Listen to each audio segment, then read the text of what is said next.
Here, what?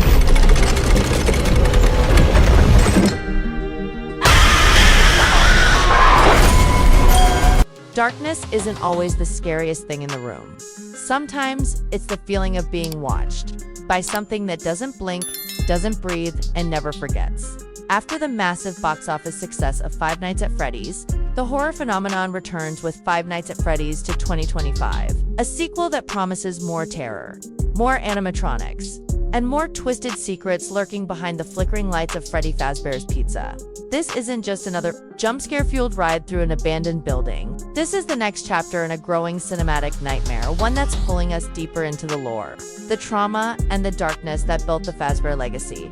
Scheduled to hit theaters in fall 2025, Five Nights at Freddy's 2 is once again produced by Blumhouse with returning director Emma Tammy at the helm. Scott Cawthon, the original game creator, is also back as co-creator and producer, ensuring the sequel remains faithful to the game's sinister core while expanding the cinematic universe.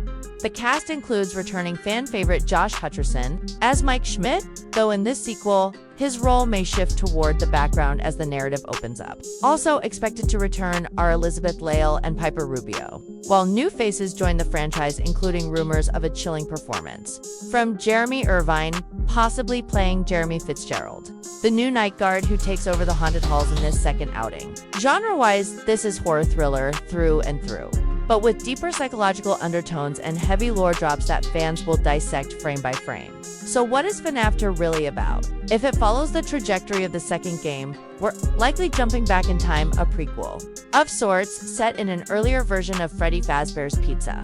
This is a brighter, more colorful, and seemingly upgraded location.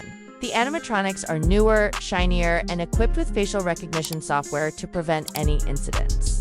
But beneath that surface polish lies something far more disturbing. The haunting isn't over, it's only just beginning. As a new night guard is hired for the graveyard shift, they'll face not only Freddy and his crew, but the toy animatronics, twisted versions of the originals designed to be more kid-friendly, and yet somehow more dangerous. Think Toy Freddy, Toy Bonnie, Toy Chica, Balloon Boy, and of course, the eerie puppet-like Marionette. The teaser trailer, or what's been leaked and rumored from early previews, is already sending chills across the fandom. It opens with a cheerful 1980s-style training video, bright music, smiling staff, and a voiceover saying, "Welcome to your first night at the new Freddy Fazbear's Pizza." But as the footage glitches and warps, we see a different reality. Torn party hats, claw marks across the walls, and a camera feed flickering with static.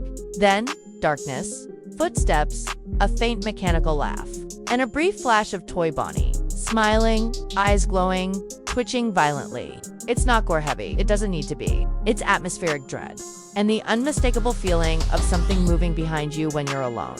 One of the biggest additions in FNAF 2 is likely to be the puppet, also known as the Marionette. This character may play a central role in revealing more of the missing children's storyline that was hinted at in the first film.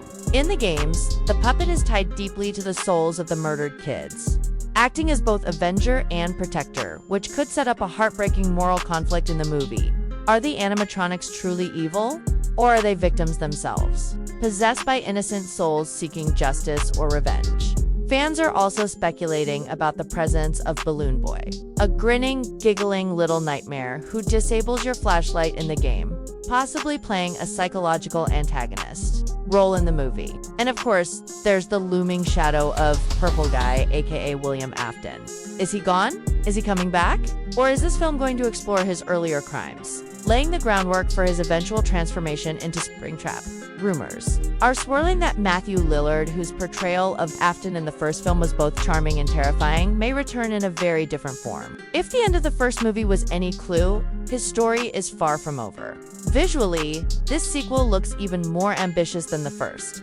The location is brighter but more deceptive, filled with pastel colors and birthday banners that clash with the quiet horror lurking in every room. Animatronics appear smoother, more lifelike, and more expressive thanks to improved practical effects mixed with minimal CGI. The sound design is, once again, a character of its own. Every mechanical creak, every distorted laugh, every sudden drop into silence builds tension that holds you hostage. The FNAF fandom is alive and thriving. Theories, timelines, and lore breakdowns are exploding across Reddit, TikTok, and YouTube. People are already connecting dots between the movie universe and game canon, wondering if this film will confirm the bite of 87, the puppet's origin, or even tease Springtrap's rise. Others think the film could end with the infamous faceplate jump scare, a moment fans of the franchise know all too well. And just like with the first movie, we can expect secret clues, hidden frames, and cryptic audio scattered throughout Dot. So, is the hype justified? If the first movie was a haunting introduction, Five Nights at Freddy's 2 looks like the real descent into madness. More animatronics, more lore, more psychological horror, and a deeper, darker look at the price of innocence lost. It's not just about survival anymore. It's about unraveling a conspiracy soaked in blood, metal, and memory. And once you enter, there may be no safe night ever again. Now it's your turn. What do you want to see in FNAF 2? Which animatronic are you most excited or terrified to meet? Will this be the film that finally reveals what really happened inside those pizzerias? Let me know in the comments below, and don't forget to like this video, subscribe for more horror movie breakdowns and deep dives, and ring that bell because trust me, the lights are about to go out. Until next time, keep the doors locked, and don't stop watching.